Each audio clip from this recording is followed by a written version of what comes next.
Good afternoon, or good late, early evening, whatever it is, ladies and gentlemen. Welcome to Lounging with Lisa, the video series that has me lounging while coming at you with thoughts of the day. I see my... Oh, this is goofed up. I'm going to have to correct it. Okay, don't want to upset Mother. Alright.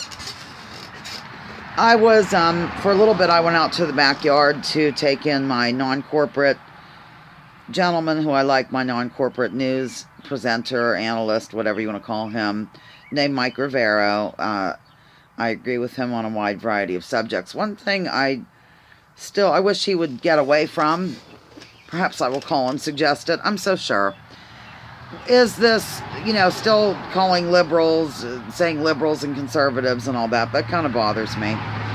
Because, my theory on that for my new viewers, my theory is, I will not tolerate this fake left-right, liberal, conservative paradigm, because I think it just leads to labeling and no conversation. I think that the topic needs to be, the focus needs to be on issues and not labels, or we get nowhere in life. So that's one thing to which I object about Mike Rivera, but other than that, I think he's dandy. Okay.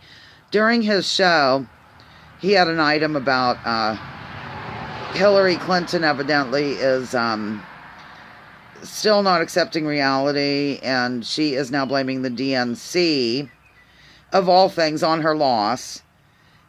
Ladies and gentlemen, I've told you this before, but there's literally a court case unfolding in Florida right now because of how unfair they were to the Bernie Sanders branch of that whole thing, and how the DNC rigged the primaries in the favor of Hillary. So she's now going to blame that. It's like, it's really time to accept reality and move on. We're just not that into you, my dear sweet Hillary. Stop it right now. I am worried about this woman's mental health at this point. I'm worried about somebody's mental health. There's an issue. So, anyhow, according to this Rivero, even CNN, he said, Clinton News Network, is starting to kind of make fun of her because she will not let it go.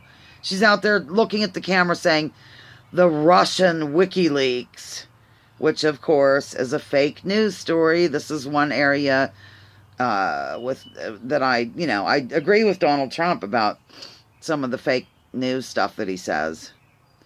So, at any rate, I just thought I would update you on that a little bit. And then there was some sort of leak. Oh, dig this one. Remember how during the campaign that Loretta Lynch and Bill Clinton met on the tarmac of an airport and supposedly discussed their grandchildren? Ladies and gentlemen, please, are we supposed to be, all of us fell off turnip trucks, I guess, or whatever that saying is, and we were all born yesterday? Mother would goof those things up, as you know. But, yeah, they supposedly spoke of their grandchildren, yet they made the crew and everybody get off the plane and stand in the hot runway region, I guess, and blah-da-da-da-ding. Well, evidently there's been a Freedom of Information Act request, a FOIA request, to get a hold of the tapes. I guess there was a tape of this, or a record of what was said. I don't know. Maybe the planes automatically record you. I do not know. But there was a request for it, and dig this one. After saying all they did was talk about grandchildren, right? They, I'm having my allergy thing. I am so sorry. The NSA, or one of those three-letter agencies, is coming out and refusing to give the Freedom of Information Act request to this group. I think it's Judicial Watch. Because they claim, of course, what do they always claim? National security, ladies and gentlemen. If I hear national security one more time, I'm going to scale a tall building and strip down naked and, of course, horrify the whole community. Yeah, I am. It's just everything is national security, national security.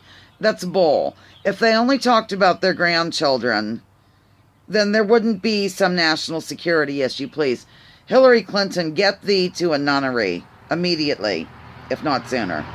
Okay, that's all. Just a little update on our dear sweet Hillary and her shenanigans, and blaming Russia, blaming the DNC, blaming everybody but Hillary Clinton. She didn't do well in 2008 either, did she now, ladies and gentlemen? Take the hint, Hillary. I can already see it now. I've got probably the indivisible group of Northwestern Pennsylvania, that independent progressive group that's anti-establishment. They'll be after me next. Okay, signing off, Lounging with Lisa, the video series that has me lounging while coming at you with news of the day.